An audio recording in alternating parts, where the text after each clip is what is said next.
আসসালামু আলাইকুম। একটা বাস্তব জীবনের কথা আপনাদের সঙ্গে বলি। যখন মাঠে ঘাস কাটতে আসি, প্রচণ্ড রোদ, আবার কিছু সময় বৃষ্টির কবলে পড়ে যায়। আপনারা দেখেছেন, অনেক সময় অনেক ভাইরা রাস্তা দিয়ে যাওয়ার সময় বলে যে, ভাই এত রোদ, কঠোর পরিশ্রম করতে চাও ভাই, দোয়া করি তোমার জন্য, এই বলে রাস্তা দিয়ে চলে যায়।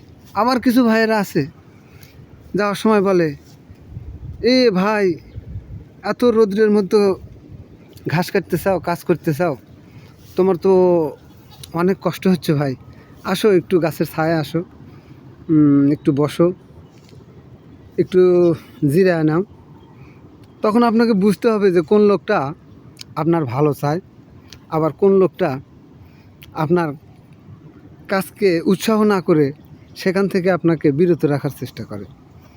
এই জিনিসগুলো যারা বুঝে এই দুনিয়াতে বসবাস করতে পারবে, তাদের বিপদে পড়ার সংখ্যা এবং মানুষ চিনতে খুব কমই ভুল হবে। ধন্যবাদ সবাইকে।